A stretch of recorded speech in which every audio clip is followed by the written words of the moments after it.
Terima kasih adik-adik sekalian. Kita lanjutkan kembali pada pertemuan kali ini. Kali ini kita bisa melaksanakannya dengan online. Begitu juga mungkin minggu depan ya. Kita juga bisa melakukannya online ya karena lagi di Malaysia itu minggu depan. Ya, baik.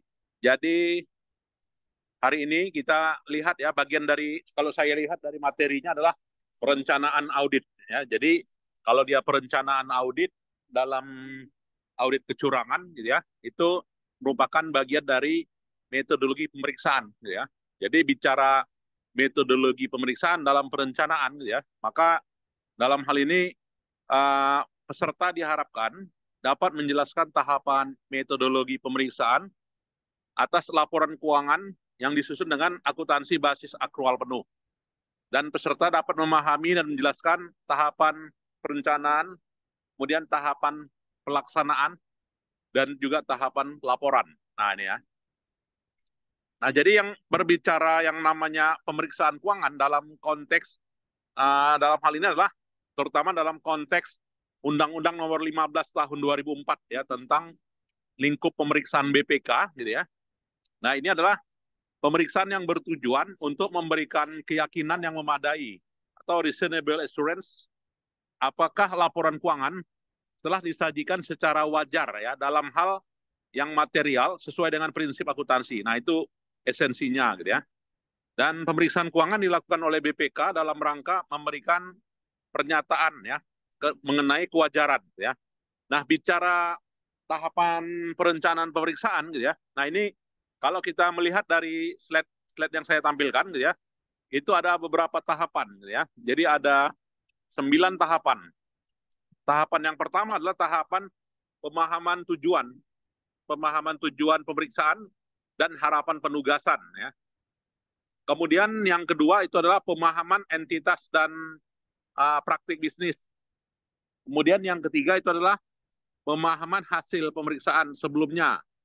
Kemudian yang keempat itu adalah pelaksanaan prosedur analisis awal. Kemudian yang kelima itu adalah pemahaman sistem pengendalian internal. Yang keenam itu adalah identifikasi dan penilaian risiko awal. Yang ketujuh, tahapan perencanaan adalah menetapkan entitas materialitas awal. Ya, yang kedelapan adalah penentuan metode uji petik atau disebut dengan sampel ya. Kemudian yang kesembilan itu adalah pemenuhan kebutuhan pemeriksaan dan yang kesepuluh itu adalah penyusunan program pemeriksaan dan program kerugian kecurangan. Nah, jadi inilah yang namanya tahapan perencanaan. Nanti beda lagi nanti tahapan pelaksanaan ya. Nanti slide kita adalah tahapan pelaksanaan. Nah, ini tahapan perencanaan terlebih dahulu. Nah, bicara tahapan perencanaan tadi gitu ya. Jadi ada 10 tahapan tadi. Inilah dia ya, 10 tahapan. Nah, sekarang kita melihat ya dalam hal ini dalam metodologi tahapan perencanaan yaitu ada tahapan pemeriksaan pelaksanaan pemeriksaan interim. Nah, ini tahapan pelaksanaan pemeriksaan interim meliputi standar pemeriksaan, kemudian panduan manajemen pemeriksaan, tujuan dan harapan penugasan. Nah, jadi bicara pelaksanaan pemeriksaan interim meliputi pengujian standar pengendalian internal SPI diuji. Yang kedua adalah menilai risiko. Yang ketiga itu adalah pengujian substantif terbatas. Nah, jadi 3 hal itu merupakan tahapan yang namanya tahapan pelaksanaan pemeriksaan interim. Nah, sedangkan tahapan hasil identifikasi meliputi hasil pelaksanaan pengujian SPI, pemutakhiran matrik risiko bisnis, kemudian laporan temuan pemeriksaan atau juga disebut dengan apabila ada ya. Nah, dalam tahapan perencanaan pemeriksaan gitu ya. Nah, ini yang dilakukan gitu ya. Yang dilakukan tadi ada 10 ya.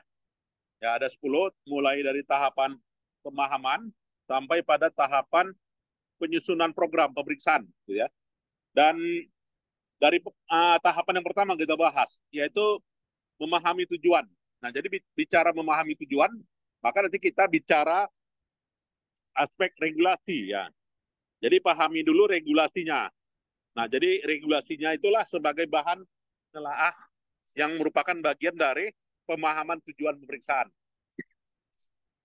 Nah, ini contoh harapan dan tujuan dalam penugasan. Ya, ini dalam diklat BPK ya, Badan Pemeriksaan Keuangan. Nah, ini contoh harapan tujuan. Nah, bagaimana pemahaman dari harapan penugasan? Yaitu tujuan pemeriksaan ini adalah untuk melihat ya untuk melakukan pemeriksaan atas laporan keuangan Kabupaten A misalnya ya, tahun anggaran ini dan memberikan opini atas kewajaran laporan keuangan itu. Dan tujuannya meliputi 4. Kesesuaian dengan standar akuntansi, kemudian kecukupan, yang ketiga adalah efektivitas pengendalian internal, dan juga kepatuhan terhadap perundang-undangan. Harapannya hasil dari pemeriksaan agar gitu ya sesuai dengan standar pemeriksaan ya, dengan standar pemeriksaan. Yang kedua, sesuai dengan jadwal waktu pemeriksaan. Dan yang ketiga, fokus pada sasaran pemeriksaan serta arahan pemberi tugas atau penanggung jawab. Jadi pemeriksaan laporan keuangan pemerintah ini meliputi antara lain penyajian saldo akun transaksi pada LRA, kemudian laporan arus kas yang dalam hal ini sesuai dengan standar akuntansi pemeriksaan, dan penyajian saldo akun dalam neraca ya per 31 Desember sesuai dengan standar. Kemudian ya pengungkapan informasi keuangan pada catatan atas laporan keuangan, kemudian efektivitas desain implementasi sistem pengendalian internal termasuk pertimbangan hasil pemeriksaan, kemudian kepatuhan terhadap peraturan perundang-undangan, kemudian pendalaman pada pengelolaan aset tetap ya belanja bantuan sosial ya maupun juga tunjangan pejabat daerah dan juga ranah jabatan kepala daerah dan juga belanja modal serta proyek jabatan. Begitu juga untuk rencana pencapaian hasil pemeriksaan. Nah, jadi dijabarkan apa saja rencana pencapaiannya. Rencana pencapaiannya pertama, misalnya dalam pelaksanaan pemeriksaan, setidaknya tim pemeriksa berpedoman pada peraturan perundang-undangan ya, yang menunjuk pelaksanaan pemeriksaan yang diterbitkan oleh BPK. Pelaksanaan pemeriksaan dapat dikembangkan sesuai dengan kebutuhan dan kondisi yang ada. Itu yang pertama. Yang kedua, setiap rencana pemeriksaan disusun dengan lengkap dan jelas, ya mencakup semua unsur temuan, ya mulai dari masalah, kondisi, kriteria, akibat, ya dan juga sebab adanya komentar instansi, ya. Kemudian tim melakukan prosedur pemeriksaan sesuai dengan program pemeriksaan. Nah, jadi pertama, yang kedua tadi adalah menyusun pokok masalahnya apa. Yang ketiga adalah program, kesesuaian dengan program audit. Yang ketiga, pemeriksaan perlu diarahkan pada area-area yang beresiko sehingga terjadi salah saji ya material berdasarkan informasi dari hasil pemeriksaan sebelumnya ya. Nah, inilah yang namanya rencana pencapaian hasil pemeriksaan. Jadi bicara rencana pencapaian hasil pemeriksaan itu meliputi 8 aspek gitu ya, 8 aspek perencanaan. Nah, selanjutnya dibuatlah jadwalnya. Jadwalnya misalnya pemeriksaan atas laporan keuangan itu tanggal berapa sampai tanggal berapa. Hilang deh.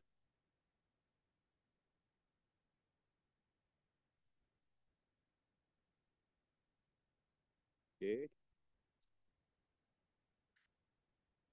Ya, dibuat jadwal, kemudian dibuat pencapaian hasil. Nah, jadi udah disusun temuan, kemudian juga capaian hasil. Nah, inilah tujuan dari penugasan ya sesuai dengan GBPP yang sudah dibagikan tadi ya. Nah, tahapan yang kedua adalah pemahaman entitas. Nah, pemahaman entitas apa aja? Nah, memahami entitas itu meliputi memahami pertama ya jenis permasalahan, kemudian juga uh, apa ya meliputi hubungan antara BPK ya dengan entitas itu apa gitu ya. Nah, inilah yang namanya pemahaman entitas. Berikutnya pemahaman hasil pemeriksaan sebelumnya. Nah, jadi hasil pemeriksaan sebelumnya juga ikut dipahami oleh auditor. Meliputi memahami tujuan pemeriksaan penugasan, pemahaman entitas dan proses bisnis, pemahaman hasil pemeriksaan sebelumnya, pelaksanaan prosedur analisis awal, memahami sistem pengendalian internal, ya kemudian identifikasi penilaian risiko, sampai pada penyusunan program pemeriksaan. Nah, ini jadi laporan hasil pemeriksaan tahun sebelumnya juga masih tetap dibuka ya. Nah, jadi dalam hasil dari pemeriksaan sebelumnya, apabila belum ada tindak lanjut gitu ya, maka ada pemantauan TLHP namanya, atau pemantauan telaah hasil pemeriksaan. Nah, ini bagaimana tahun, misalnya dalam kurun waktu 5 tahun, apakah ada pengembalian dari temuan, gitu kan? Jadi temuan itu berapa yang direalisasi dan juga berapa yang rekomendasi, gitu ya. Jadi disesuaikan, dan juga status pemanfaatan tindak lanjut itu apakah sudah ditindaklanjuti atau tidak ditindaklanjuti. Jadi wajib dibuat yang namanya TLHP, gitu ya.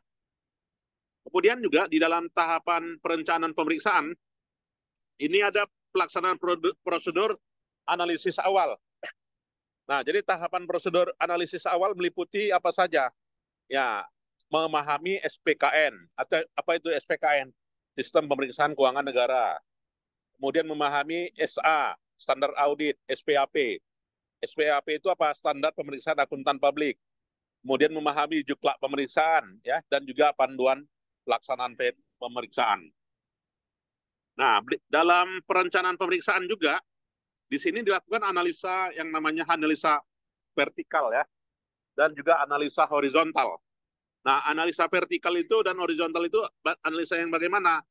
Nah, analisa vertikal gitu ya, ini melakukan pemeriksaan atas laporan keuangan ya, itu dengan cara melihat ya total pendapatan, total belanja, total penerimaan, total pengeluaran. Nah, jadi dapat total. Dan analisa horizontal ya dengan cara menyajikannya dengan cara pemeriksaan sebagai berikut ya. Jadi ini uraian, kemudian ini persamaan ya. Tahapan yang kelima itu adalah pemahaman atas sistem pengendalian internal. Nah, jadi pemahaman atas SPI tujuannya adalah mengkaji pengendalian internal yang diterapkan oleh entitas dalam menjalankan kegiatannya. Jadi dasarnya itu tetap adalah SPKN, kemudian SPAP, dan juga juklak pemeriksaan ya. Kemudian tahapan yang keenam, identifikasi penilaian risiko awal. Nah, jadi dalam tahapan identifikasi risiko awal di sini meliputi apa? Ya, meliputi mulai dari literatur penugasan ya sampai pada matrik penilaian risiko ya. Jadi matrik penilaian risiko itu masuk tahapan yang keenam dalam tahapan dalam perencanaan pemeriksaan. Nah, jadi dalam matrik risiko dibuat matriknya. Jadi matriknya meliputi apakah ada perubahan kebijakan, ya, atau adakah perubahan lingkungan operasi, apakah ada berubah peraturan perundang-undangan. Nah, dalam hal ini dibuat di situ ya, dibuat dalam matrik. Nah, jadi signifikansi risiko, kemudian kontrol entitas yang diperiksa, respon pemeriksa terhadap risiko gitu ya, dan langkah-langkah dan juga referensi pengendalian internal. Nah, begitu juga contoh matrik penilaian risikonya seperti ini. Nah, kalau misalnya piutang, ya piutang bagi hasil gitu ya, maka saldo piutang itu berapa, kemudian signifikansinya berapa, apakah signifikan. Nah, kalau dia signifikan maka dibuat signifikan ya. Kemudian siklus yang terkait. Nah, kalau bicara piutang maka bicara pendapatan gitu ya, bicara pendapatan dan juga bicara penerimaan kas gitu ya. Maka cocokkan dengan saldo pendapatan dan pemeriksaan kas. Nah, kemudian inherent risk yang ditetapkan. Inherent risk-nya apa resiko yang melekat bicara kas? Maka resikonya adalah karena kurang store atau lebih store. Biasanya kurang diterima ya, atau kurang store, kurang bayar ya. Atau juga salah alokasi, itu resiko. Resiko inherent. Nah, kemudian ditetapkan juga yang namanya H, M, atau juga L. Low, high, atau juga middle. Nah, jadi kalau dia middle, dibuat L, lower gitu ya. Kalau seandainya rendah ya dibuat lower, L gitu ya. Kemudian control risk-nya juga dibuat. Bagaimana cara mengidentifikasi control risk? Ya, tidak dilakukan pencocokan penerimaan bagi hasil ya sesuai dengan SK. Nah, resikonya apa? Rendah, L ya. Kemudian resiko materialnya, resiko salah satunya. Apakah besar atau sedang atau rendah? L ya, lower gitu ya.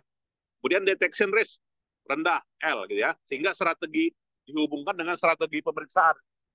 Jadi strategi pemeriksaannya apakah tidak terdapat fokus pemeriksaan, kemudian dapat mengandalkan pengendalian, kemudian pengujian substantif terbatas, atau juga sampel kecil, atau juga prosedur analisis dan uji akurasi gitu ya. Nah, inilah yang namanya matrik pengendalian risiko. Ya, mungkin ada yang mau kita jelaskan di sini, silakan bagi yang ingin berdiskusi terkait dengan fase perencanaan pemeriksaan.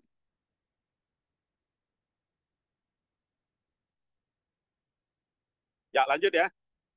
Nah, Lanjut, selain itu, Mas. ya, silakan.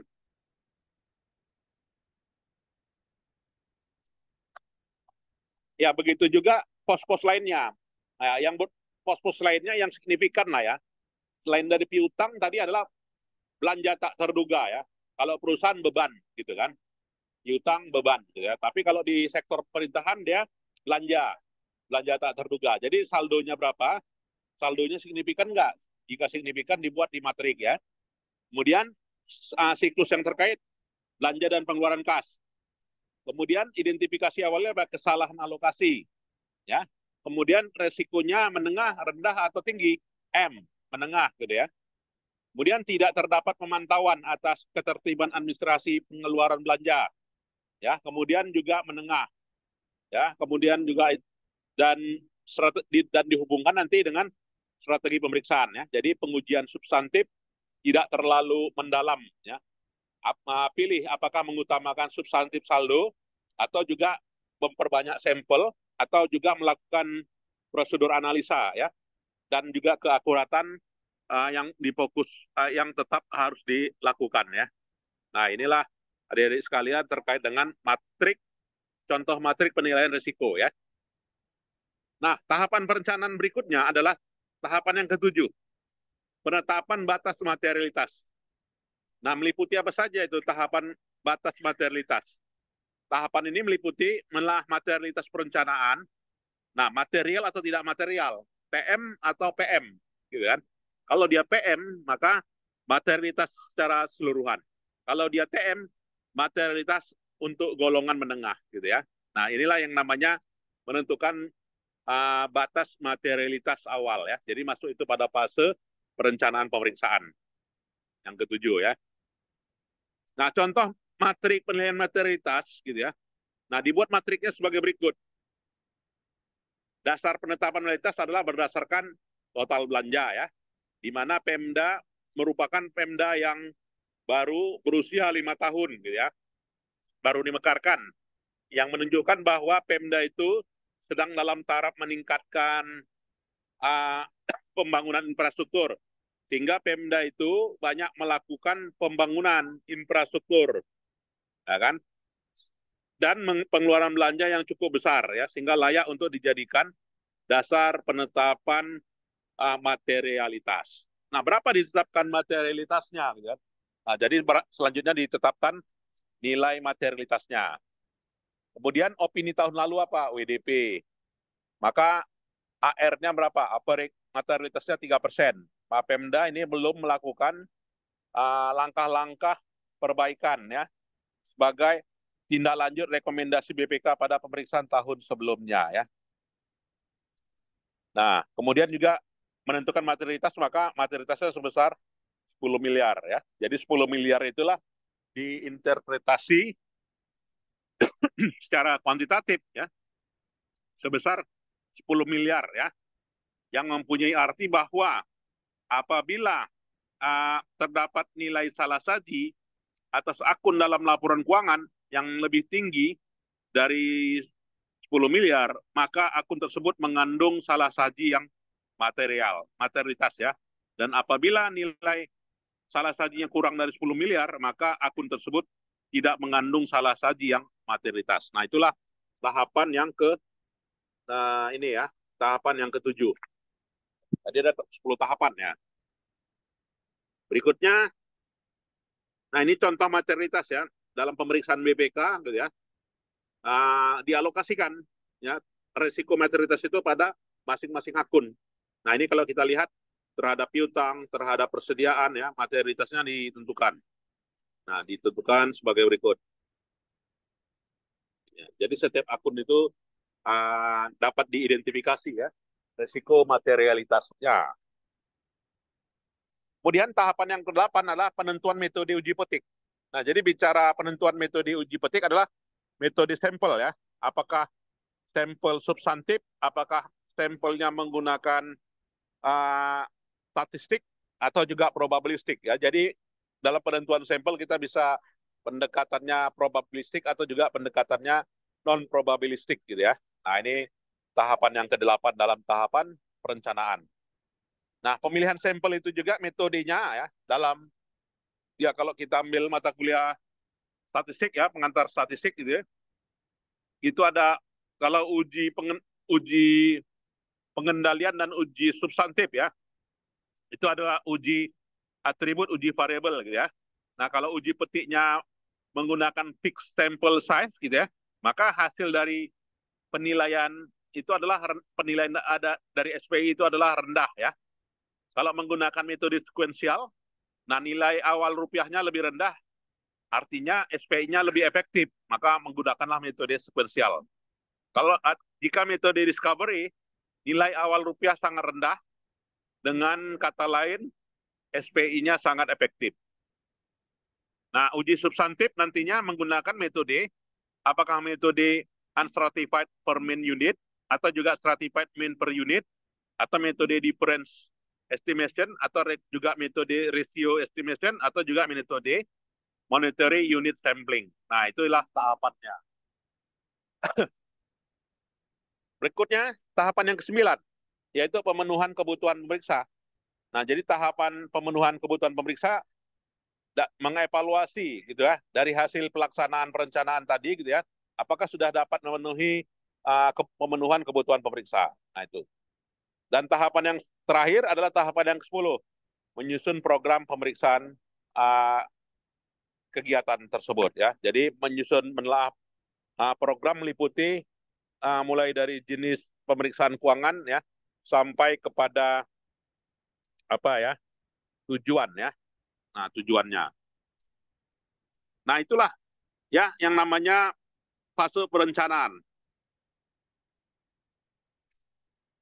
Nah, baik, ada yang mau kita diskusikan, silakan.